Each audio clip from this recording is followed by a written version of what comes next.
Hello नमस्कार दोस्तों, welcome to नित्य एग्जाम पॉइंटर। दोस्तों आपका आपके चैनल में बहुत बहुत स्वागत है। दोस्तों ये है एनटीपीसी रेलवे ग्रुप डी और एनटीपीसी 90 डेज टारगेटेड बैच। दोस्तों यदि आप चैनल पर नए हैं तो चैनल को तुरंत सब्सक्राइब कर लीजिए और बेल आइकन को प्रेस कर दीजिए ताकि लेटेस्ट नोटिफिकेशन आपको समय पर मिलती रहे। दोस्तों ये जो नित्य एग्जाम पॉइंटर है इसमें आपकी सफलता के लिए कई सारे बैचेस शुरू किए गए हैं, जिसमें बायोलॉजी महामैराथन क्लास पड़ी हुई है, आप प्लेलिस्ट में जाके देख सकते हैं। ये लाइव क्लासेस सुबह 10 बजे से चलती हैं। फिजिक्स महामैराथन चल रही है और केमिस्ट्री शाम को 6 बजे से, और शाम को 5 बजे से आपकी लाइव मैथमेटिक्स रेलवे के जो प्रीवियस ईयर के पेपर हैं उनकी प्रैक्टिस। और ये इतनी सारी चीज़ें रेगुलर चल रही हैं। साथ ही जो चैप्टर इम्पॉर्टेंट हैं उनका पूरा कॉन्सेप्ट, यदि किसी चैप्टर में आपको दिक्कत लगती है तो उस चैप्टर का प्लेलिस्ट में जो मेरे द्वारा पढ़ाया गया है टॉपिक वाइज आप कंटेंट को समझ सकते हैं, कॉन्सेप्ट को समझ सकते हैं। इसके बाद शाम को ये आपकी साइंस एनालिसिस चल रही है, जिसमें 35 स्पीडी के 35 टेस्ट पेपर हैं। उनको मैं टॉपिक वाइज एनालिसिस करूँगा, क्वेश्चन की एनालिसिस करूँगा।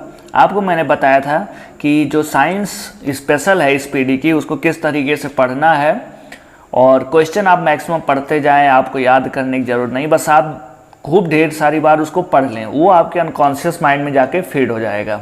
लेकिन जब आप पढ़ते हो तो एक क्वेश्चन पढ़ते हो, उसके 4 ऑप्शन है, आपने करेक्ट देखा तो आप कहते हो हूबहू वही क्वेश्चन आ गया, तब तो आप कर ले जाते हो, नहीं तो कहते हो स्पीडी से तो कुछ आया ही नहीं है। स्पीडी से हमें कॉन्सेप्ट को देखना, किस प्रकार से क्वेश्चन पूछा जाता है और किस किस टॉपिक से पूछा जाता है। उस सारे टॉपिक को, जो इम्पोर्टेंट चीज़ें हैं उसको एक ही जगह बार बार बताएंगे। कभी यहाँ आएगा तो वहाँ बताएंगे। आप जैसे महामैराथन क्लास ले रहे हो वहाँ एक बार पढ़ रहे हो, उसके बाद साइंस एनालिसिस जब मैं कर रहा हूँ यहाँ पढ़ा रहा हूँ, आप खुद से पढ़ रहे हो। सोचो आपको कितना बार रिवीजन होगा, कितनी बार प्रैक्टिस होगी, तो आप कितना अच्छे से इस पर कमांड कर लोगे। ठीक है, तो ये जो आपका टॉपिक है, आज जो हम लोग टेस्ट पेपर 9 की एनालिसिस करने वाले हैं, इसमें 2 टॉपिक हमारा। पहला है आपका सौर और दूसरा पर्यावरण। ठीक है, तो सौर मंडल ये एक प्रकार से आपको देखिए साइंस में दे दिया, ये एक प्रकार से स्टैटिक पोर्शन है आपका, स्टैटिक जीएस का, और ये आप बोल सकते हो भूगोल का भी ये प्रश्न है। तो ये कितना इंपॉर्टेंट है आप समझ सकते हैं कि यहाँ भी पढ़ रहे हो आप, फिर स्टैटिक वाला जब पढ़ाएंगे वहाँ भी पढ़ेंगे, तो आप अच्छे से इसको सीखिए। ओके, तो आज हम लोग सबसे पहले अपना फोकस करेंगे, पहला जो हमारा ये टॉपिक है सौर मंडल पे। सौर मंडल पे हम लोग चर्चा करते हैं पहले। ओके, तो सौर मंडल क्या है? हमारी पृथ्वी है ना, इस पृथ्वी के चारों ओर जो कुछ भी दिखाई दे रहा है और जो नहीं भी दिखाई दे रहा है, इसको हम लोग क्या बोलते हैं? ब्रह्मांड बोलते हैं। क्या बोलते हैं? ब्रह्मांड। ये ब्रह्मांड केवल पृथ्वी से तो बना नहीं है, ढेर सारे तारे, ग्रह, उपग्रह, धूल मिट्टी के कण, ठीक है, बौने ग्रह, बहुत सारी चीज़ें इसमें इंक्लूड हैं। तो सबसे पहले हम लोग जो हमारे इंपॉर्टेंट, अब जैसे क्वेश्चन आप देखो, सबसे बड़ा, सबसे भारी, ये सब तो लिखा ही है, इसको तो आपको रीडिंग करना ही है, आपको मैं बता ही चुका हूँ। ये सब आप रीडिंग करते रहो, उसके बाद मैं पढ़ा रहा हूँ तो इसको भी आप देखते रहो। ठीक है, अब सबसे पहले तो आप ये जानो कि तारा क्या होता है। तारा की खुद की ऊर्जा होती है। क्या होती है? इसकी स्वयं की ऊर्जा होती है। जैसे सूर्य में स्वयं की ऊर्जा बनती है। कैसे बनती है? सूर्य में हाइड्रोजन गैस होता है, हाइड्रोजन और हाइड्रोजन के एक से अधिक एटम मिल करके क्या बनाते हैं? हीलियम बनाते हैं, और साथ ही साथ ऊर्जा यहाँ से निकलती है। तो ये क्रिया हो गई जब हाइड्रोजन जुड़ता है, इसको बोलते हैं नाभिक का संलयन। जुड़ रहा है ना, संलयन मतलब जुड़ना एक प्रकार से। ठीक है, नाभिकीय, क्या लिख दिया मैं? नाभिकीय संलयन की क्रिया। तो आपसे ये भी पूछ सकता है कि सूर्य किस क्रिया के द्वारा ऊर्जा का वो करता है, तो आप बोलोगे नाभिकीय संलयन। अच्छा, इसी जैसे सूर्य हाइड्रोजन के एटम मिल करके हीलियम बनाते हैं और ऊर्जा ढेर सारी निकलती है और उससे सूर्य बना हमारा। सेम ऐसे अब यदि हम सूर्य के टेम्परेचर की बात करें, भाई ऊर्जा निकली, तो सूर्य के जो केंद्र के पास टेम्परेचर होता है वो 15 मिलियन डिग्री सेल्सियस होता है। मिलियन, 1 मिलियन को 10 लाख बोलते हैं, तो ये क्या हो जाएगा? 150 लाख, मतलब 1.5 करोड़ 1.5 करोड़ डिग्री सेल्सियस, आप समझ गए होंगे। तो 15 मिलियन का मतलब। और जो बाहर का तल होता है इसका वाय, जैसे ये सूर्य है, इसके केंद्र की मैं बात किया था 15 मिलियन डिग्री सेल्सियस। और ये जो बाहर वाला है इसका, ये चारों तरफ वाला ये जो हिस्सा है इसका 6000 डिग्री सेल्सियस बोलो लगभग, या 6000 केल्विन, क्योंकि जो केल्विन होता है वो डिग्री सेल्सियस से क्या होता है 273 केल्विन ज़्यादा होता है भाई। 0 डिग्री सेल्सियस को आप मान यदि केल्विन में देखें तो 273 केल्विन। ये तीन जो ताप होता है, टेम्परेचर की हीट, ताप को हम 3 पैमाने पे मापते हैं। एक तो डिग्री सेल्सियस, दूसरा फ़ारेनहाइट और तीसरा केल्विन। तो 0 डिग्री सेल्सियस जो बर्फ़ जमता है और 0 डिग्री सेल्सियस पे, उसको यदि केल्विन के रूप में देखें तो 273 केल्विन। तो बहुत ज़्यादा अंतर तो होता नहीं है, 5700 समथिंग केल्विन होता है, 5778 या समथिंग केल्विन होता है। तो इसको अप्रॉक्स हम 6000 कहीं कहीं डिग्री सेल्सियस भी लगभग मिलेगा, या केल्विन तो कोई उतना अंतर आएगा नहीं, 200-250 का अंतर होता है, लगभग में हम 6000 बोल सकते हैं। ओके, अब बात आती है, अच्छा सामान्य मनुष्य का जो सामान्य टेम्परेचर होता है वो कितना होता है 37 डिग्री सेल्सियस होता है शरीर का तापमान। ओके, यदि फ़ारेनहाइट में जाते हैं तो 98.6 डिग्री फ़ारेनहाइट। ओके, यदि केल्विन में जाते हैं तो 273 में 37 जोड़ दो ना, तो आप जोड़ोगे तो कितना आ जाएगा 310 केल्विन। तो शरीर का टेम्परेचर यदि केल्विन में है तो 310 केल्विन, फ़ारेनहाइट में है तो 98.6 डिग्री फ़ारेनहाइट, और डिग्री सेल्सियस में है तो 37 डिग्री सेल्सियस होता है। ये शरीर का, मनुष्य के शरीर का टेम्परेचर की मैं बात कर रहा हूँ। ओके, अब ये जैसे हमने अभी सूर्य की, जैसे ये क्या बताया, ये तारा है, सूर्य क्या है, एक तारा है। लेकिन पृथ्वी क्या है, पृथ्वी तारा नहीं है। जो सूर्य की या जो तारे की परिक्रमा करते हैं वो क्या कहलाते हैं, ग्रह कहलाते हैं। जो तारे की परिक्रमा करते हैं वो ग्रह कहलाते हैं, और इनकी एक निश्चित कक्षा होती है, एक निश्चित, इसी निश्चित कक्षा का पालन ना करने की वजह से जो प्लेटो था, प्लेटो, इसको ग्रह की श्रेणी से निकाल दिया गया है। प्लेटो भी पहले 9 ग्रह हुआ करते थे, 9 ग्रह, लेकिन प्लेटो को अब ग्रह की श्रेणी से निकाल के इसको क्षुद्र या बौना ग्रह भी बोलते हैं, क्षुद्र ग्रह या बौना ग्रह बोलते हैं प्लेटो को। अब इसको हटा दिया गया है, ग्रह अब नहीं है प्लेटो। अब कितने ग्रह हैं, अब 8 ग्रह हैं। ये जितने भी 8 ग्रह हैं ये सूर्य के चारों ओर क्या करते हैं, ऐसे एक दीर्घ वृत्ताकार या जिस भी कक्षा में, निश्चित कक्षा में चक्कर लगाते हैं। ठीक है, तो ये जो ग्रह हैं 8, ये सूर्य के चारों ओर चक्कर लगाते हैं। ये चीज़ सबसे पहले किसने खोजा था कि जितने ग्रह हैं वो सूर्य के चारों ओर चक्कर लगा रहे हैं, इसको खोजा था कॉपरनिकस ने। किसने, कॉपरनिकस ने।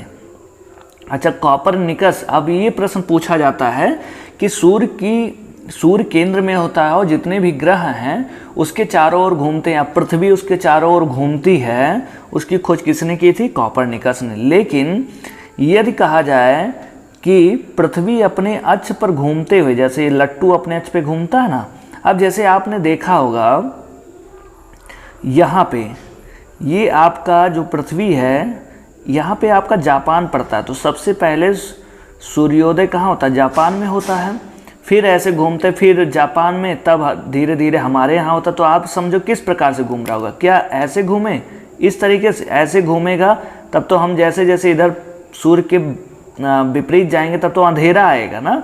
लेकिन क्या होता है, जापान में सुबह हुआ तो धीरे धीरे जैसे जैसे हम आगे आते हैं, ये क्या होता है, यहाँ भी उजाला आ जाता है। मतलब हम जैसे यहाँ यदि इंडिया है तो ये जब आगे बढ़ता है तो यहाँ पे क्या होता है, प्रकाश, सूर्योदय होता है। इसका मतलब जो पृथ्वी है वो अपने अक्ष पे कैसे घूम रही है, पश्चिम से कैसे घूम रही है, पूरब की ओर। देखिए पश्चिम से कैसे घूम रही है, पूरब की ओर। ये पश्चिम से पूरब की ओर घूर्णन करती है। तो ये बताया था कि पृथ्वी अपने अक्ष पर घूमते हुए सूर्य के चारों ओर घूम रही है। ये चीज़ बताया था आर्यभट्ट ने। किसने बताया था, आपको मैं बता चुका हूँ 2 बार। अब देखिए आपका यही बेनिफिट है साइंस एनालिसिस का, आर्यभट्ट ने बताया था ये चीज़, ठीक, कि जो पृथ्वी है वो सूर्य के चारों ओर घूम तो रही है लेकिन अपने अक्ष पर भी घूम रही है। ये चीज़ बताया था आर्यभट्ट ने। कॉपरनिकस ने बताया था कि सूर्य के चारों ओर पृथ्वी घूम रही है, जितने भी ग्रह हैं वो घूम रहे हैं। ओके, ये चीज़ आप समझ गए होंगे। अब देखते हैं कि जो हमारा ब्रह्मांड है, इस ब्रह्मांड में केवल ये सूर्य ही एक तारा नहीं है, बल्कि ऐसे ही असंख्य तारे, करोड़ों तारे हैं। तो उन तारों को मिला करके ढेर सारे तारे होते हैं। तो ढेर सारे तारे मिल करके क्या बनाते हैं? तारों का जो समूह होता है ये बनाता है गैलेक्सी। गैलेक्सी, ठीक है, गैलेक्सी बनता है। और इस गैलेक्सी को भी मंदाकिनी भी कहते हैं, मंदाकिनी, ओके, मंदाकिनी कहते हैं, या आकाश गंगा बोलते हैं, आकाश गंगा बोलते हैं। ये क्या है? ये मतलब सफ़ेद रंग का दिखता है। आप तारों को देखो तो ऐसे सफ़ेद रंग का दिखता है ना, तो इसलिए इसको आकाश की गंगा बोला जाता है। आकाश गंगा या गैलेक्सी बोलते हैं या मंदाकिनी बोलते हैं, जो ऐसे ही पूरे ब्रह्मांड में 10 की घाते 11 आप समझ सकते हो कितनी मंदाकिनियाँ होंगी। ओके, और इन मंदाकिनियों में तारे होते हैं, इन तारों के चारों ओर घूमने वाले ग्रह होते हैं। ओके, तो हमारी जो मंदाकिनी है उसका नाम क्या है? मिल्की वे, जिसमें मिल्की वे में ढेर सारे तारे हैं। उन तारों में एक है सूर्य, और सूर्य ये क्या है? Solar system. ये सूर्य के चारों ओर 8 ग्रह क्या करते हैं? 8 ग्रह चक्कर लगाते हैं। कितने ग्रह? 8 ग्रह। आपने क्या समझा कि सबसे पहले ब्रह्मांड की सीमा ही नहीं। ओके, इस ब्रह्मांड के अंदर असंख्य ऐसे तारों का समूह होता है। इन तारों के समूह को मंदाकिनी कहते हैं, या गैलेक्सी कहते हैं, या मिल्की वे कहते हैं। मिल्की वे तो अपनी वाली है जहाँ हम लोग हैं, सूर्य जहाँ है, ऐसे मंदाकिनी हो गया, मिल्की वे आकाश गंगा हो गया, और गैलेक्सी हो गया। ये 3 नाम से जाना जाता है जो तारों का समूह होता है। ठीक है, तारों जिसकी खुद की ऊर्जा, जैसे सूर्य है, सूर्य के समान ही असंख्य तारे हैं। ठीक है, अरबों तारे, ऐसे ही ढेर सारी गैलेक्सियाँ हैं। केवल एक गैलेक्सी नहीं है, 10 की घाते 11 गैलेक्सियाँ हैं। और इन गैलेक्सियों के बीच में जो डिस्टेंस है वो बढ़ रहा है, दूरियां बढ़ रही हैं। ये गैलेक्सी स्थिर नहीं है बल्कि चलायमान है, इनके बीच का गैप बढ़ रहा है। और ये भी खोजा गया कि ये जो इनके बीच बढ़ रहा है, और ये जो ब्रह्मांड की उत्पत्ति हुई है, इससे संबंधित एक थ्योरी है, बिग बैंग थ्योरी। आप सुने होंगे बिग बैंग थ्योरी। अब ये बिग बैंग है ना, तो इस बिग बैंग थ्योरी को दिया था हबेल ने। किसने? हबेल ने। तो बस है आप बिग बैंग थ्योरी, हबेल ने। और एक सिद्धांत और है, ये तो बिग बैंग थ्योरी की जो लगातार फैल रही है, जो मंदाकिनी है, जो हमारी गैलेक्सी है, जो आकाश गंगा है, उनके बीच की दूरी बढ़ रही है, उनके बीच की दूरी बढ़ रही है। ये बिग बैंग थ्योरी दिया था हबेल ने। इसके अलावा है कि ये जो है तारे धीरे धीरे किस प्रकार से, जैसे इसमें हाइड्रोजन है, ये तारे हाइड्रोजन के अणु मिल करके, जैसे कोई भी ईंधन है, आप धीरे धीरे उसको यूज करोगे तो धीरे धीरे ईंधन क्या होगा? खत्म हो जाएगा। और ईंधन जब खत्म हो जाएगा, उसकी ऊर्जा क्या हो जाएगी? नष्ट हो जाएगी, शून्य पहुंच जाएगी। जब उसकी ऊर्जा, तो क्या हो जाएगा? ठंडा हो जाएगा, फिर वो प्रकाश देना बंद कर देगा। तो ये चीज़ खोजा था चंद्रशेखर। आपको मैंने साइंटिस्ट का जब पढ़ाया था तो चंद्रशेखर का मैंने बात किया था। एस चंद्रशेखर ये साइंटिस्ट थे, भारतीय मूल के अमेरिकी साइंटिस्ट थे, अमेरिका के। इन्होंने बताया था, चंद्रशेखर सीमा दिया था, आपको याद आ रहा होगा, चंद्रशेखर सीमा। इन्होंने कहा था यदि कोई भी तारा है, उसका द्रव्यमान सूर्य के द्रव्यमान के 1.4 से अधिक है, 1.4 से क्या है? अधिक है, तो उसकी ऊर्जा खत्म हो जाएगी। खत्म होकर वो श्वेत तारा बन जाएगा, या न्यूट्रल तारा बन जाएगा, श्वेत तारा। और या फिर इसको बोल सकते हैं ये ब्लैक होल का निर्माण करेगा। यदि इससे कम है तो उसकी ऊर्जा कभी भी खत्म नहीं होगी, मतलब वो उसका जीवन काल बहुत रहेगा। और ये जीवन काल इसका 10 अरब से ज़्यादा, मतलब बहुत ज़्यादा होता है। आप इसकी कल्पना नहीं कर सकते, इतना जल्दी ख़त्म होने वाला नहीं है इसकी ऊर्जा।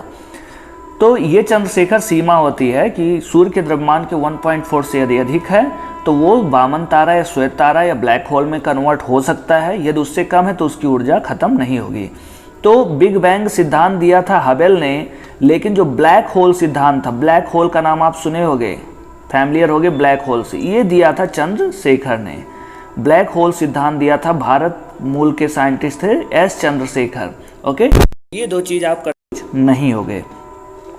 अब हम लोग बात करते हैं जो हमारा ये मंदाकिनी है। अभी मंदाकिनी बात किया ना, ब्रह्मांड के अंदर ऐसे ही अरबों मंदाकिनियाँ हैं, बहुत ज़्यादा मंदाकिनी है। और ये जो मंदाकिनी होती है इसमें अरबों तारे होते हैं, अरबों तारे, जैसे सूर्य एक तारा है ऐसे अरबों तारे हैं इसमें। और इन अरबों तारों के चारों ओर क्या करता है, कई ग्रह उपग्रह सब ये क्या करते हैं, चक्कर लगाते हैं। अब जब हम सूर्य की बात करते हैं, सूर्य के ये किस मंदाकिनी में है, जैसे बताया ना ढेर सारी मंदाकिनी है, आकाशगंगा है, ये है मिल्की वे, दुग्ध मेखला मिल्की वे में। ये क्या हो गया, ओके, ये मिल्की वे में पड़ता है। ओके, तो इसमें 8 ग्रह इसके चारों ओर चक्कर लगाते हैं। ये सूर्य हो गया, इसके 1 2 3 ढेर सारे हैं, 4 ऐसे 8 हैं। तो सबसे पहले बुध है, फिर शुक्र है, फिर पृथ्वी है, और फिर क्या है, मंगल है। बुध शुक्र पृथ्वी मंगल, ये जो 4 ग्रह हैं इनको स्थैतिक ग्रह भी बोलते हैं। स्थैतिक या आंतरिक ग्रह। स्थैतिक क्यों बोलते हैं, जैसे आपने देखा होगा कि पृथ्वी पर सॉलिड चीज़ें पाई जाती हैं, जैसे लोहा ना, लोहा, इन सब से ये इसकी पृथ्वी चट्टानों से मिलकर बनी हुई है। तो ऐसे ये जो 4 ग्रह हैं ये चट्टानों से मिलकर बने हुए हैं। ओके, लेकिन ये 4 ग्रह आंतरिक ग्रह हो गए। इसके बाद जो पड़ता है मंगल के बाद बृहस्पति, फिर शनि, फिर अरुण, फिर वरुण। पहले प्लूटो था, प्लूटो को हटा दिए हैं। तो ये जो बृहस्पति, शनि, अरुण, वरुण, ये जो 4 ग्रह हैं इनको वाह्य ग्रह बोलते हैं। और इनका जो धरातल ये गैसीय है, किससे, गैसीय उससे बने हुए हैं। मतलब पृथ्वी की जिस प्रकार की चट्टानों की संरचना है पृथ्वी के धरातल की, उस प्रकार से नहीं है। ये जो हमारा शनि है, ये शनि, इसके चारों ओर एक ऐसे छल्लेदार वलय पाया जाता है जो हाइड्रोजन, हीलियम, बर्फ, टुकड़े, गैसेज, इन सब का बना हुआ होता है। ठीक है, तो ये हो गया। तो इतनी चीज़ें आप समझ गए होंगे। तो 8 ग्रह हो गए। 4 ग्रह जो हैं शुरू के बुध, शुक्र, पृथ्वी, मंगल, ये आंतरिक ग्रह, स्थैतिक ग्रह। उसके बाद बृहस्पति, शनि, अरुण, वरुण, ये वाह्य ग्रह कहलाते हैं। ओके, अब ये जो मंगल है, आपने देखा ये बुध, शुक्र, पहले क्या आता है, पहले बुध आता है ना, बुधवार आता है, ऐसे आप याद कर सकते हो। बुध, फिर शुक्र, फिर पृथ्वी, फिर मंगल। मंगल और बृहस्पति के बीच में कई क्षुद्र ग्रह पाए जाते हैं, छोटे छोटे ऐसे धूल कण पाए जाते हैं। तो ये भी पूछा जाता है किसके किसके बीच, तो मंगल और बृहस्पति के बीच, मंगल और बृहस्पति के बीच में ये क्षुद्र ग्रह पाए जाते हैं।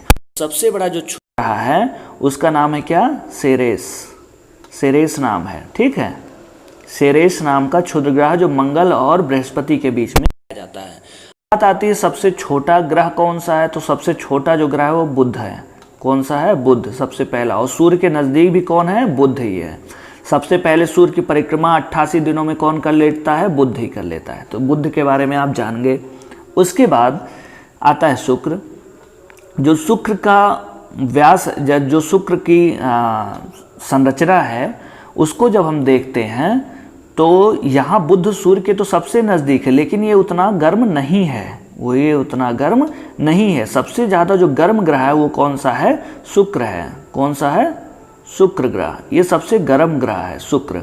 और इसका जो आकार हो पृथ्वी के आकार के लगभग समान है, इसलिए इसको पृथ्वी की जुड़वा बहन कहते हैं। शुक्र को पृथ्वी की जुड़वा बहन। इसको हम शाम के समय में पृथ्वी से देख सकते हैं, इसको हम शाम के समय में पृथ्वी से देख सकते हैं।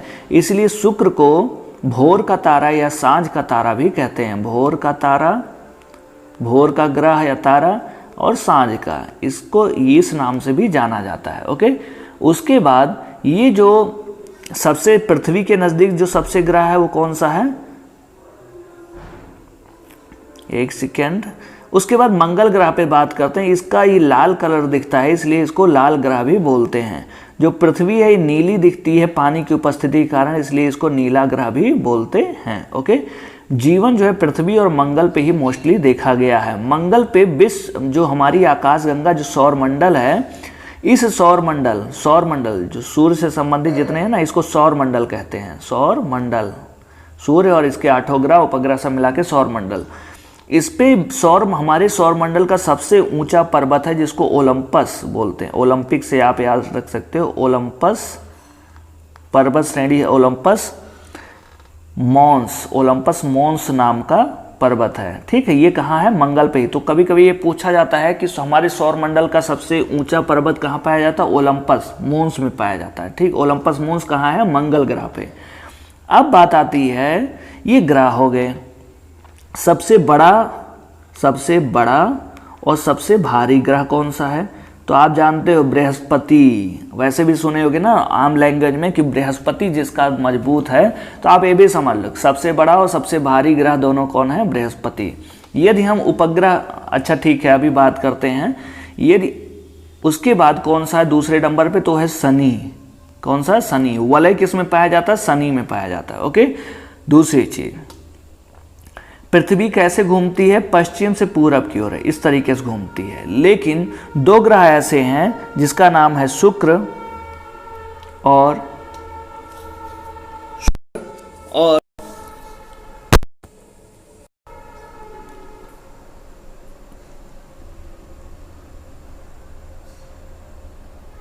एक सेकेंड, दो ग्रह आपके ऐसे हैं जो जस्ट इसके उल्टे घूमते हैं। एक हो गया आपका शुक्र और दूसरा हो गया अरुण। ठीक है, अरुण, वरुण और शुक्र, ये तीनों उल्टा घूमते हैं, पृथ्वी के घूर्णन के जस्ट विपरीत घूमते हैं। ओके, तो ये सारी चीजें भी आप जान गए हो। अब हम लोग बात करते हैं, ये हो गया ग्रह के बारे में। अब बात कर लेते हैं हम लोग उपग्रह के बारे में। अब जब तारे सूर्य के चारों ओर जो चक्कर लगाते हैं वो ग्रह हो गए। अब जैसे पृथ्वी, इस पृथ्वी का जो चक्कर लगाती है उसको क्या बोलते हैं? उपग्रह। या अन्य जो ग्रह हैं उनका चक्कर जो लगाते हैं उनको क्या बोलते हैं? उपग्रह। ओके, ये हो गए उपग्रह।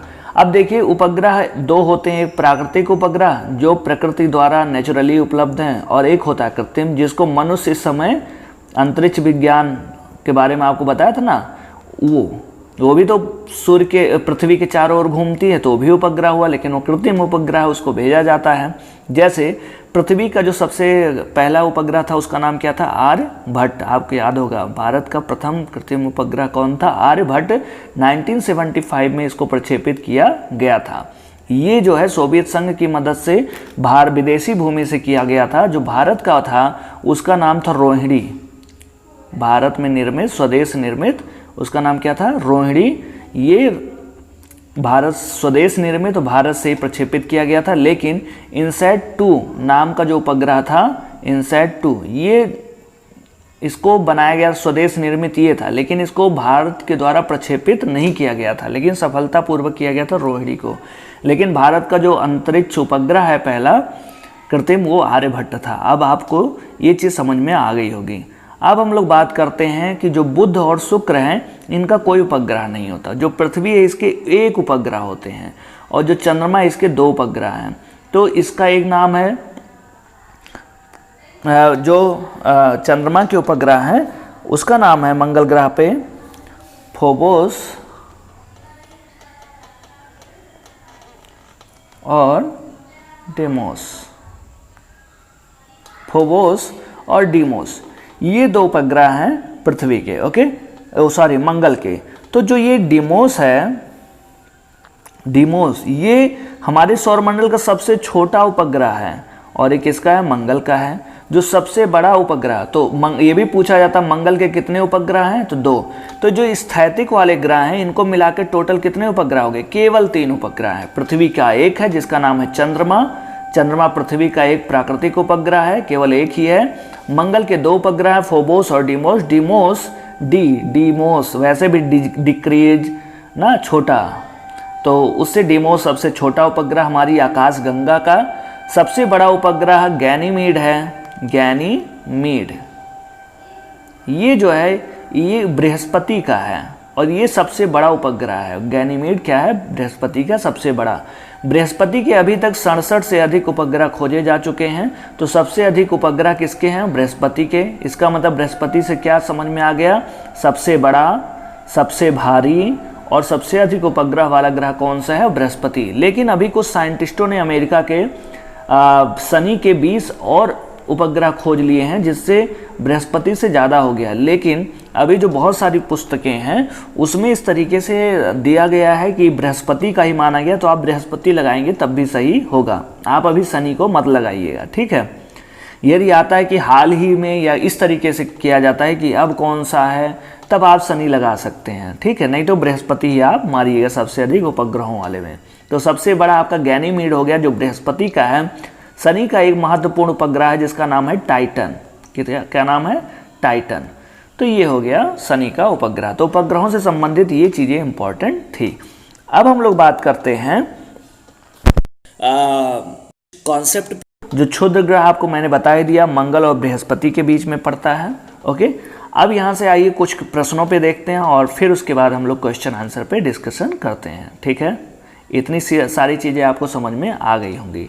तो सबसे सर्वाधिक भारी ग्रह कौन सा? बृहस्पति है। सबसे छोटा सूर्य के सबसे निकट कौन सा? बुध है, बता दिया। पृथ्वी के सबसे निकट ग्रह कौन सा है? शुक्र। उसके बाद मंगल है। देखो बुध पहले बुधवार पड़ता है, फिर शुक्रवार, मंगल और बृहस्पति मत ले आना, एक एक दिन छोड़ के, बुधवार, फिर बृहस्पति छोड़ करके शुक्रवार, फिर पृथ्वी, फिर उसके बाद मंगल। ये जो शुक्र है और पृथ्वी ये सबसे निकट है, ओके। और इन दोनों का जो आकार है वो भी लगभग सेम है, शुक्र और पृथ्वी की, इसलिए शुक्र ग्रह को पृथ्वी की जुड़वा बहन कहते हैं। मंगल उसके बाद नज़दीक है, उसके बाद नज़दीक है मंगल, ओके। मंगल और बृहस्पति के बीच में ढेर सारे क्षुद्र ग्रह या एस्टेरॉयड पाए जाते हैं। एस्टेरॉयड मतलब धूल मिट्टी के कण या एस्टेरॉयड बेल्ट भी इसको बोला जाता है। तो मंगल और बृहस्पति के बीच में जो ये विभाजक रेखा है, इसको स्थैतिक या आंतरिक ग्रह, इसको वायु ग्रह, बृहस्पति, शनि, अरुण, वरुण। तो ये हो गया। अब आइए हम लोग प्रश्न नेक्स्ट देखते हैं कि अच्छा एक चीज़ और जान लीजिए, ये पृथ्वी है, जैसे पृथ्वी, जैसे सूर्य एक तारा है और पृथ्वी, बुध, शुक्र, पृथ्वी, मंगल, ये सब इसके चारों ओर घूम रहे हैं। तो सूर्य, पृथ्वी ये सूर्य एक तारा है। ऐसे सबसे चमकीला तारा कौन सा है? सबसे चमकीला, यदि चमकीला बोलेगा तो उसका नाम क्या है? साइरस। साइरस, साइरस तारा सबसे चमकीला तारा है पृथ्वी के निकट, ठीक है। सबसे चमकीला तारा साइरस तारा। उसके बाद बोले कि कौन सा सबसे नजदीक कौन सा है तारा?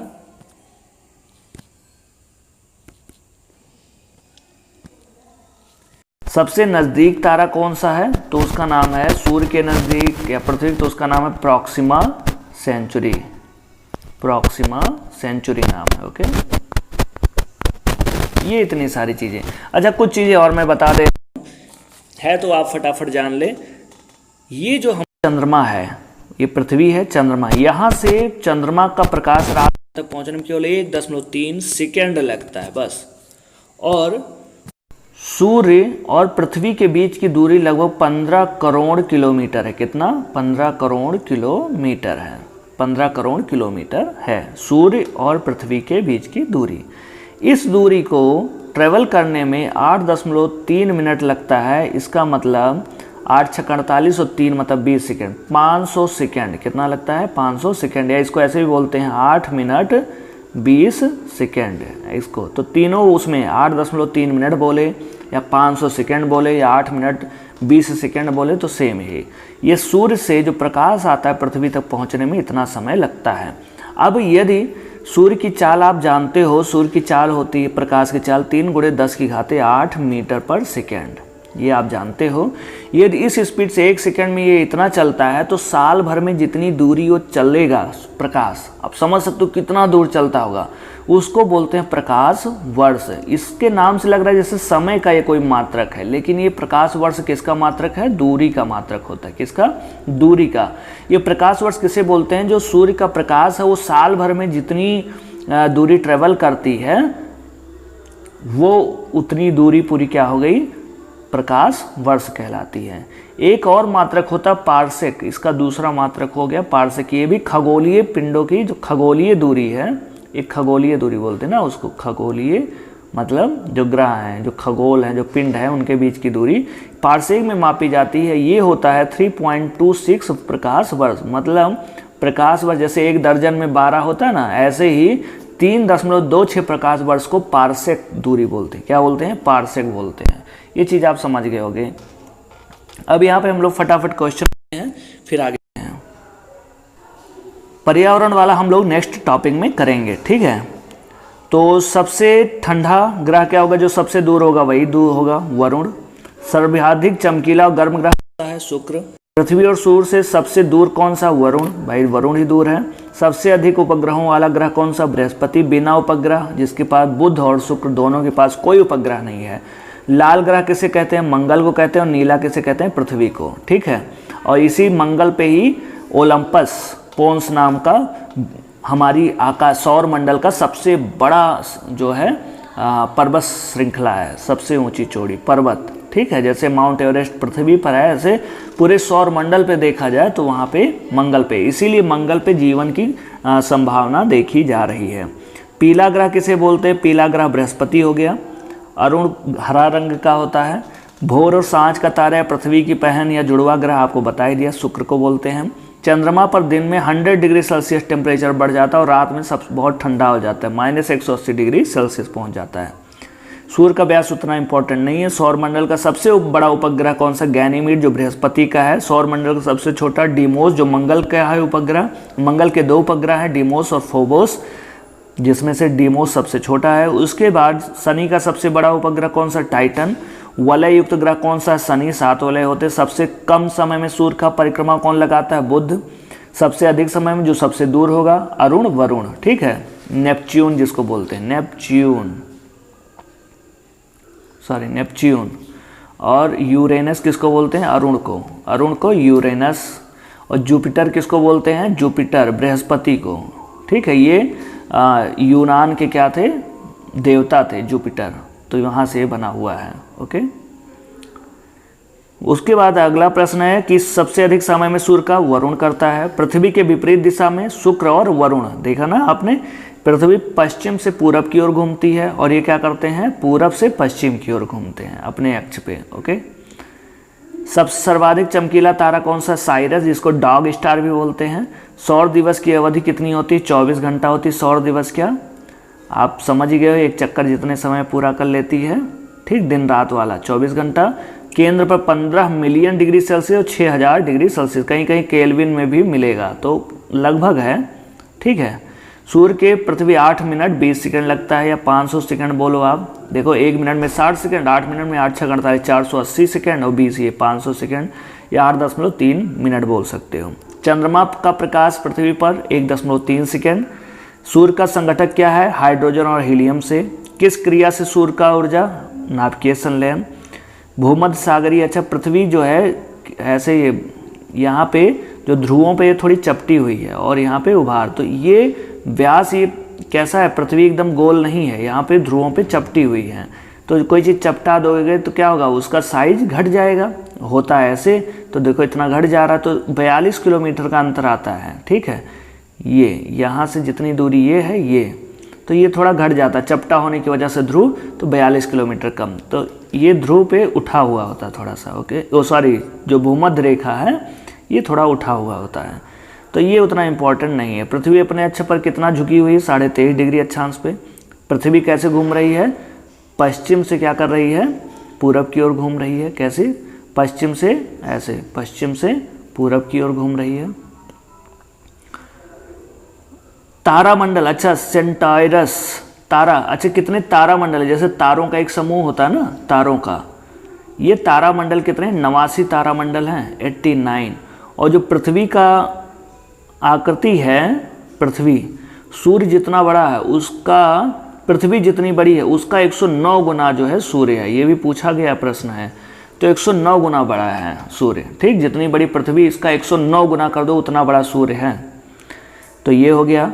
कभी कभी आप देखते हैं सूर्य का जो प्रकाश मंडल, जो आभा मंडल दिखता है, ये प्रकाश मंडल ही तो है, इसके साइड वाला चीज़ दिखता है। किरीट या कोरोना, जो वाह्यतम परत है, देखो कोरोना नाम से आपको याद आ रहा होगा, किरीट या कोरोना बोलते हैं इसका वाह्यतम परत। और जो चमकीला सतह वो क्या होता है? प्रकाश मंडल, नाम से ही लग रहा है प्रकाश मंडल, ओके। अभिनव तारा, विस्फोटी तारा, वही ब्रह्मांड में जो विस्फोटी तारा होते हैं, जो बताया था ना, चंद्रशेखर ने बताया था विस्फोट हो जाता है या क्या होता है, वो अभिनव तारा कहलाते हैं। तारामंडल कितने हैं? 89 हैं। सी ऑफ ट्रैंक्विलिटी कहाँ है? चंद्रमा पर है, पृथ्वी का एकमात्र उपग्रह है। किस ग्रह पर सूर्य पश्चिम में उगता है? आपको बताया ना, पश्चिम में उगता है। अरुण और शुक्र में 2 ग्रह हैं। चंद्रमा इतने दिनों में कर लेता है। निकट का तारा, फिर इसके बाद क्षुद्र ग्रह कहाँ? मंगल और बृहस्पति के बीच। हेली या पुच्छल तारा 76 साल बाद दिखाई पड़ता है, अब अगला 2062 में दिखेगा। चंद्र ग्रहण कब होता है? चंद्र या सूर्य ग्रहण की, इसकी जब बात आएगी आगे भी हम लोग पढ़ेंगे, बस यहाँ आप जान लो। चंद्र ग्रहण में क्या होता है? चंद्रमा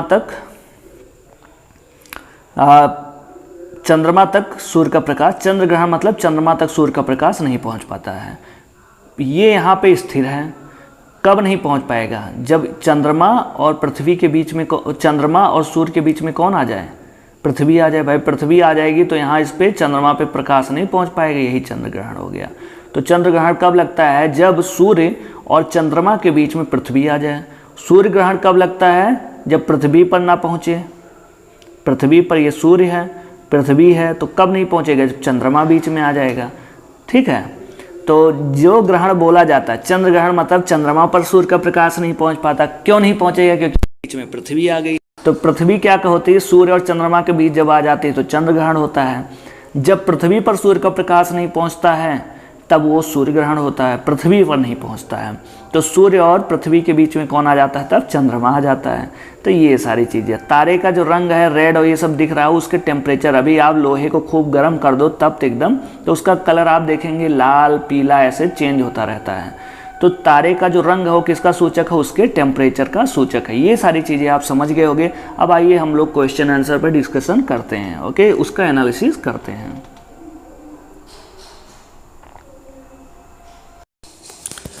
ओके, अब हम लोग देखते हैं पहला, ओजोन परत किस मंडल में पाई? अच्छा, अब मंडल की बात आ गई है तो आप देख लो, ये हमारी है। इस पर और क्या है? वायुमंडल है। क्या है? वायुमंडल है। इस वायुमंडल में ढेर है, वायुमंडल में कई परतों में बटा हुआ। इस वायुमंडल में ढेर सारे गैसेज होती हैं। इस वायुमंडल में सबसे अधिक गैस 78% पाई जाती है नाइट्रोजन। क्या? नाइट्रोजन। और 21% क्या पाई जाती है? वो है carbon dioxide. Okay, sorry, oxygen. % क्या है आपका? ऑक्सीजन। और 0.03% के करीब क्या है आपका? Carbon dioxide. मतलब कार्बन डाइऑक्साइड की मात्रा पाई जाती है। तो 90% वायुमंडल की बात हो रही है। ठीक है, पृथ्वी नहीं।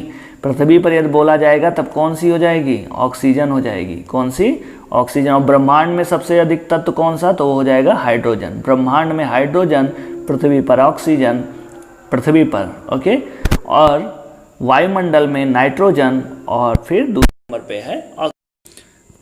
ये जो पृथ्वी है ये धरातल है, मान लीजिए धरातल पहला, दूसरा, तीसरा, चौथा, पांचवा, ऐसे 5 उसमें हैं। तो एक आपको मैं ट्रिक बताता हूँ। बाहर आया, जैसे आप वायुमंडल में हो तो बोल सकते हो ना, बाहर आया मतलब वायुमंडल में बाहर आया। कैसे आओगे? घर में आपके सब लोग बैठे हुए हैं, तो बाहर आया मैं सबको छोड़कर। आपको यदि वायुमंडल देखना है, वायुमंडल की परतें देखनी है, तो क्या करोगे? आप घर में बैठे हो, आपको घर से बाहर निकलेगा ना, तो बाहर आया मैं सबको छोड़कर। इस ट्रिक से आप यहाँ से कैसे सीखोगे? आप बा से वायुमंडल, ठीक है, सबसे ऊपरी परत, बाहर वायुमंडल, फिर आयन मंडल, फिर मैं मध्य मंडल, फिर सा से समताप मंडल, और छा से क्षोभ मंडल।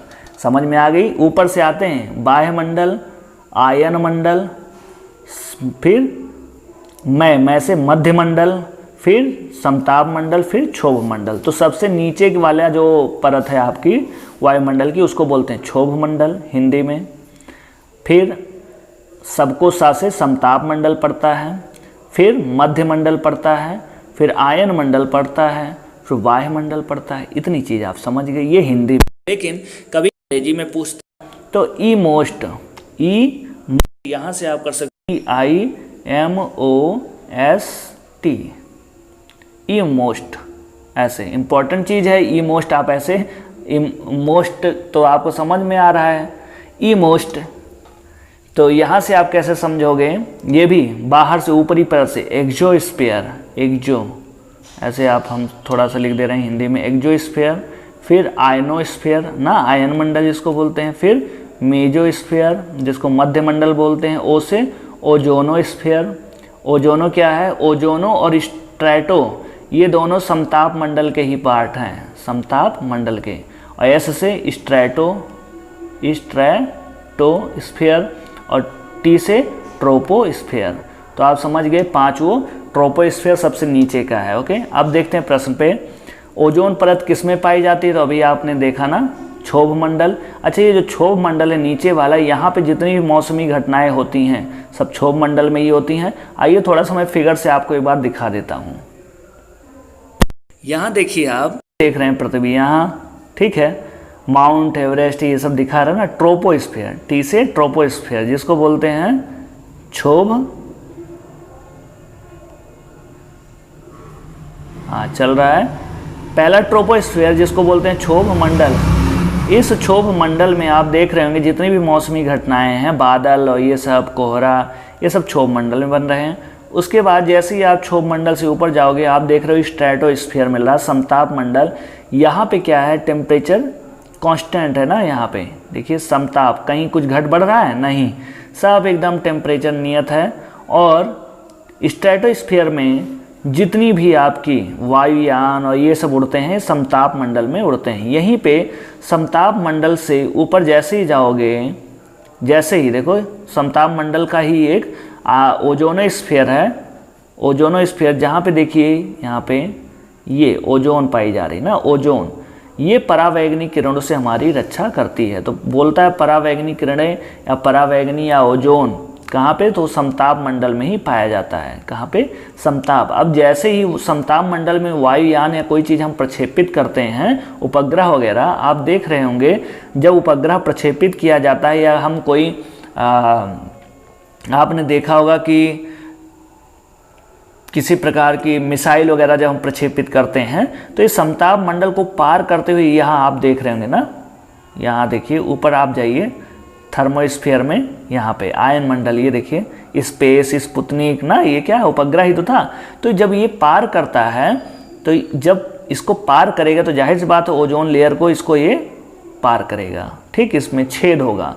तो ओजोन परतों में छेद हो रही है, तो इस ओजोन परत में छेद होने की वजह से जो सूर्य से परावैंगनी किरणें आएंगी तो वो यहाँ से टकरा करके ओजोन परत से वापस चली जाती हैं। लेकिन जब ओजोन परतें नहीं रहेगा तो जाहिर सी बात है ये आगे और बढ़ाएंगी। जब आगे बढ़ाएंगी तो ये परावैंगनी किरणें पहुँचेंगी पृथ्वी पर, जिससे कौन सा होता है, त्वचा कैंसर होता है। तो परावैंगनी किरणों से रक्षा करती है हमारी ओजोन। ये कहाँ है, समताप मंडल में ही होता है जहाँ वायुयान वगैरह उड़ता है। लेकिन जो हमारे ग्रह उपग्रह हैं, अंतरिक्ष उपग्रह जो हैं, ये इस ओजोन परत को पार करते हैं, तो जिससे यहाँ पे ओजोन लेयर में छेद हो रही है, ठीक है। इसके अलावा क्लोरोफ्लोरोकार्बन, CFC जो फ्रिज है, AC है, उसमें CFC क्लोरोफ्लोरोकार्बन यूज किया जाता है, जो ओजोन परत के क्षरण के लिए जिम्मेदार कारक है। समताप मंडल के बाद जैसे ही हम जाते हैं मेसोस्फीयर, मध्य मंडल मिलता है, यहाँ कोई ऐसी खास घटनाएं नहीं होती हैं। मेसोस्फीयर के बाद आपका आयन मंडल पड़ता है, इसी आयन मंडल में ही आपके रेडियो तरंगे वापस आते हैं। देखिए उपग्रह वगैरह क्या करते हैं, उपग्रह क्या करते हैं, जैसे जो टेलीविजन, दूर संचार ये सब है ना, ये क्या होता है, वहाँ पहुँचता है, वहाँ से फिर ये टकरा के पृथ्वी पर प्रसारित होता है, और TV, मोबाइल ये सब चल रहा है। तो ये आयन मंडल में होता है। उसके बाहर फिर बहिर्मंडल पड़ जाता है। तो इस तरीके से आपने देखा कि किस प्रकार से जो ये मंडल हैं वो सारी चीज़ें हैं, ठीक है, वायुमंडल की जो परतें हैं उनके बारे में। तो ये कुछ घटनाएं थी, उनके बारे में भी आप जान गए होंगे। अब आइए हम लोग डिस्कस करते हैं टॉपिक पे। उसके बाद हो गया, तो ओजोन परत किस मंडल में पाई जाती है, तो आपको अब समझ में आ गया होगा, समताप मंडल में पाई जाती है। पृथ्वी के सबसे करीब, अच्छा उसको आप लिख लीजिएगा ट्रिक, ये बहुत इंपॉर्टेंट है, सर ने भी पढ़ाया, एक ट्रिक भी पढ़ा हुआ है, प्लेलिस्ट में जाके देखिएगा। पृथ्वी के सबसे करीब स्थित मंडल कौन सा है, क्षोभ मंडल है। सूर्य का समीपतम ग्रह कौन सा है, बुध है, ठीक है। प्लेटो तो अब है ही नहीं, प्लेटो हटा दिया गया, ये क्षुद्र ग्रह हो गया। मंगल जो है पृथ्वी के बाद पड़ता है चौथा, दूरी के हिसाब से देखा जाए तो बुधवार पहले देखो बुधवार, बृहस्पति छोड़ के शुक्रवार, फिर पृथ्वी, फिर मंगल, फिर उसके बाद बृहस्पति, फिर शनि, फिर अरुण, वरुण, ये हो गए। सूर्य से सर्वाधिक दूर स्थित ग्रह कौन सा है? वरुण, जिसको बोलते हैं नेपच्यून। क्या बोलते हैं? नेपच्यून बोलते हैं। वरुण को क्या बोलते हैं? नेपच्यून बोलते हैं। और जो अरुण है उसको बोलते हैं यूरेनस। और ये जो यूरेनस या अरुण है और शुक्र जो है, इनकी जो अपने अक्ष पर घूमने की, घूर्णन की जो दिशा होती है वो पृथ्वी के जस्ट उल्टा होती है। ये लोग क्या करते हैं?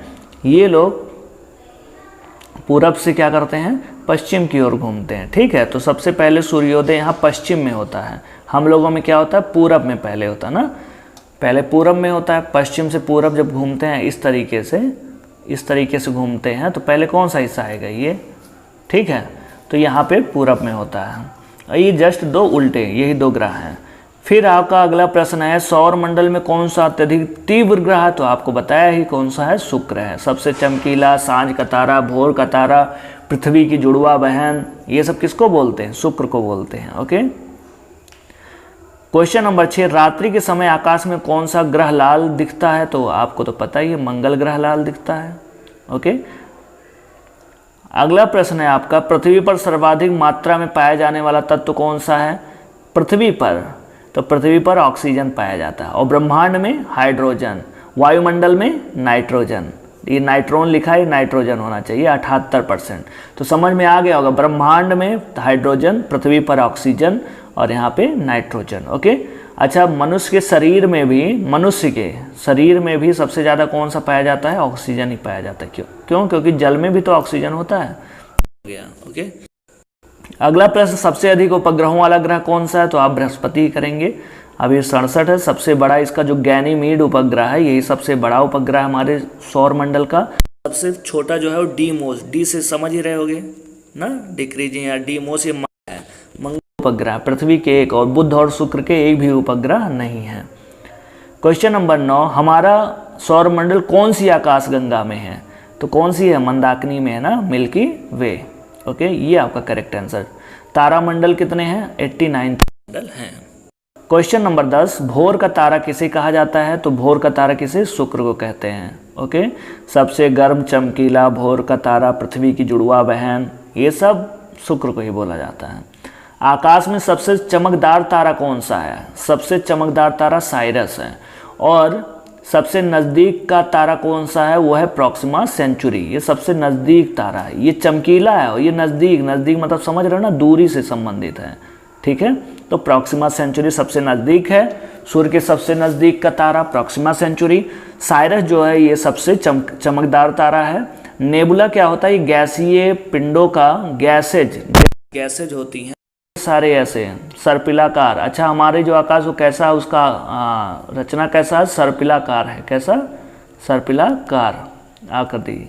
ओके, इस तरीके से हमारी जो आकाश गंगा है वो कैसी है? जो मंदाकिनी हमारी वो कैसी है? सर्पिलाकार है। ओके, तो नेबुला क्या होता है? सेम ऐसे गैसेज ग्रहों का, इन सब का धूल मिट्टी, इन सब का पूरा ऐसे आपने देखा होगा नेबुला, इसमें जल जाता है ना, तो ये सारी चीज़ें नेबुला वही होता है, गैसेज। या ये भी कह सकते हैं जो हमारा सौर मंडल, इसके बाहर के जितने ग्रह उपग्रह हैं उन सबको नेबुला के उसमें ला के रख देते हैं। ठीक है, बाहर से ऐसे ढेर सारा धूल मिट्टी वो दिखता है। आप सर्च मारिएगा, देखिएगा। बृहस्पति का अध्ययन करने वाला उपग्रह कौन सा है? तो वाइजर प्रथम है। ये बृहस्पति और शनि दोनों की इसने क्या की थी? इस उपग्रह का अध्ययन करने वाला ये पहला ही था। जैसे अभी भारत ने मंगल मिशन भेजा था, चंद्रयान 2 भेजा था, भारत ने चंद्रमा पर भेजा ना, चंद्रयान इसका 2 ये अभी भेजा था। इससे पहले 2008 में भी भारत ने चंद्रयान प्रथम भेजा था। मार्स वाला भारत ने पहले अटेम्प्ट में पूरा किया था। तो जो सोयूज था, सोवियत संघ ने चंद्रमा पर मानव भेजने के लिए ये उपग्रह वो तैयार किया था। ठीक है, ये मिशन सोयूज। मैगलान जो था ये शुक्र का, बुध शुक्र के नासा अमेरिका ने इसको करने के लिए मैगलान उपग्रह लॉन्च किया था। पाथफाइंडर जो है ये मंगल ग्रह पर ही किया था। ठीक है, मंगल ग्रह के लिए इसको भी नासा ने किया था पाथफाइंडर। और जो आपका वाइजर है ये बृहस्पति और शनि के लिए, तो ये भी पूछा जाता है। ओके, ये हो गया। क्वेश्चन नंबर 13, टाइटन किस उपग्रह का है? टाइटन शनि का है। बिना उपग्रहों वाला बुध और शुक्र दोनों हैं। क्वेश्चन नंबर आपका, पृथ्वी का एकमात्र उपग्रह कौन सा है? चंद्रमा है। अंतरिक्ष में तारामंडलों की संख्या कितनी है? 89। सूर्य के सबसे निकट का तारा कौन सा है? प्रॉक्सिमा सेंचुरी है। नेबुला तो एक ग्रहों का एक होता है, इसका कोई मतलब नहीं, ये सब कोई तारा नहीं है। वायुमंडल में कार्बन डाइऑक्साइड की मात्रा कितनी होती है? 0 पॉइंट। वायुमंडल की बात हुई, सबसे अधिक गैस कौन सी है? नाइट्रोजन, फिर 21% है ऑक्सीजन, और कार्बन डाइऑक्साइड कितना? 0.03%। ये वायुमंडल की बात हो रही है। वायुमंडल के सबसे ऊपरी परत को क्या बोलते हैं? बहिर्मंडल बोलते हैं ना, जिसको एक्सोस्फीयर बोलते हैं या बहिर्मंडल। ठीक है। बाहर में आया सबको छोड़कर, छा से, तो बाहर सबसे ऊपरी वाली, बाहर आया, आ से आयनोमंडल, मैं से मध्यमंडल, सबको, सा से समताप मंडल, छोड़कर मतलब क्षोभ मंडल। ये 5 मंडल हो गए। चंद्रमा के प्रकाश को पृथ्वी पर आने में 1.3 सेकेंड चंद्रमा का है, सूर्य का नहीं। चंद्रमा द्वारा पृथ्वी की परिक्रमा में कितना समय लगता है? चंद्रमा द्वारा 27.3 दिन। ओके। मौसमी घटनाएं किस मंडल में होती हैं? तो आपको बताइए, क्षोभ मंडल, जिसको ट्रोपो, ई मोस्ट है ना, EIMOST, यहाँ से चलेंगे, सबसे निचला है ट्रोपोस्फीयर। तो ट्रोपोस्फीयर अंग्रेजी में आ जाए तो ये तो आपका क्षोभ मंडल हो गया। ओके। आयन मंडल में जितने भी ग्रह उपग्रह होते हैं जो रेडियो तरंगे वापस आती हैं आयन मंडल में हो, तो ओजोन मंडल कहाँ पाया जाता है? इसी समताप मंडल का हिस्सा है। ओके। ओजोन मंडल, ओजोन परत समताप मंडल में, और यहीं पे वायुयान वगैरह भी उड़ती है समताप मंडल में ही। क्वेश्चन नंबर 23, वायु क्या है? वायु गैसों का मिश्रण है। गैसों का मिश्रण कैसे? जैसे नाइट्रोजन है, ऑक्सीजन है, कार्बन डाइऑक्साइड है, फिर और ढेर सारी गैसेज हैं। क्वेश्चन नंबर 24, ब्रह्मांड में सर्वाधिक मात्रा में पाया जाने वाला तत्व कौन सा है? ब्रह्मांड में तो हाइड्रोजन है। परावैंगनिक किरणों से कौन सी रक्षा करती है? नीला ग्रह किसे बोलते हैं? पृथ्वी को नीला ग्रह बोलते हैं। पृथ्वी की बहन या जुड़वा से कहते हैं? शुक्र है। क्वेश्चन नंबर आपका 28, किस ग्रह पे वायुमंडल नहीं है? तो जाहिर सी बात है, पृथ्वी, मंगल, इन सब पे आपका वायुमंडल है। किस पे वायुमंडल नहीं है? तो इसका आपका, इनमें से जितने भी हैं सब में वायुमंडल है। ठीक है। तो ऑप्शन आपका चारों, इनमें से कोई नहीं होगा, क्योंकि सब में वायुमंडल सब में है।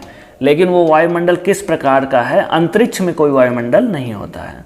इन सारे ग्रहों पे है, लेकिन गैसियस है, कहीं धूल मिट्टी है, कहीं कुछ है। ओके। तो वायुमंडल नहीं है, इनमें से कोई नहीं। सौर परिवार का सबसे ठंडा ग्रह कौन सा है? सबसे जो दूर होगा वही सबसे ठंडा होगा। जो वरुण है, नेपच्यून जिसे बोलते हैं, वो सबसे दूर है, तो सबसे ठंडा ये होगा। सबसे गर्म कौन सा है? बुध मत कह देना, सबसे गर्म शुक्र है। बुध तो सूर्य के नज़दीक है, लेकिन ये गर्म नहीं है सबसे ज़्यादा शुक्र गर्म है। किस ग्रह पर सूर्य पश्चिम में उगता है? सूर्य पश्चिम में आपको बताया था, शुक्र और अरुण, ये 2 ग्रह हैं जिसमें सूर्य पश्चिम में उगता है। तो आपका करेक्ट आंसर होगा शुक्र। ओके। वरुण दिया, वरुण नहीं होगा। वलय युक्त ग्रह कौन सा है? शनि। शनि में वलय है, जिसमें हाइड्रोजन, हीलियम, धूलकण, मिट्टी, बर्फ, ये सब होती हैं। ध्रुव तारा किस दिशा को इंगित करता है? अच्छा, ध्रुव तारा आपने देखा होगा, रात में कहते हैं कि सबसे चमकीला होता है, ये किस दिशा में है? आप पश्चिम की पूरब, तो आप कहोगे ये क्या होता है? उत्तर दिशा में ध्रुव तारा होता है। जिधर ध्रुव तारा दिखेगा उधर उत्तर दिशा होगा। तारों एवं सूर्य की ऊर्जा का स्रोत क्या है? आपको पता है, नाभिकीय संलयन। साथ ही एक हाइड्रोजन बम, इसकी खोज हुई थी 1952 में। ठीक है। इस हाइड्रोजन बम में भी हाइड्रोजन, नाम से ही पता है कि हाइड्रोजन के एटम मिलते हैं, तो जाहिर सी बात है नाभिकीय संलयन। सूर्य में भी हाइड्रोजन के एटम होते हैं, हीलियम बनाते हैं, नाभिकीय संलयन होता है, तो इसमें भी। लेकिन जो परमाणु बम होता है उसमें जैसे यूरेनियम होता है रेडियो एक्टिव तत्व, तो उसको तोड़ा जाता है न्यूट्रॉन की बमबारी करा के, तो वो विखंडन होता है। तो परमाणु नाभिकीय विखंडन करता है, नाभिकीय विखंडन वाला। ये सारा चीज़ मैंने आपको अच्छे से बता दिया है। नेपच्यून की खोज किसने की थी? तो नेपच्यून की खोज गैलीलियो ने ही किया था। इन्होंने अपने दूरबीन, इन्होंने किया था ना टेलीस्कोप की खोज, गैलीलियो ने टेलीस्कोप की खोज की थी और जड़त्व का नियम दिया था, जड़त्व का नियम। और इन्होंने ही नेपच्यून जो वरुण है, वरुण सबसे लास्ट वाला, इसकी खोज की थी गैलीलियो ने अपने टेलीस्कोप से। क्वेश्चन नंबर 35, मनुष्य ने पहली बार किस वर्ष चांद पर कदम रखा? तो जाहिर सी बात है नील आर्मस्ट्रॉन्ग सबसे पहली बार 1969 में, जब इसरो की स्थापना हुई भारत में 1969 में, उसी वक्त जो है अमेरिका के साइंटिस्ट कहाँ पहुँच गए थे? चंद्रमा पे, जिसका नाम था नील आर्मस्ट्रॉन्ग। ओके, ये हो गया।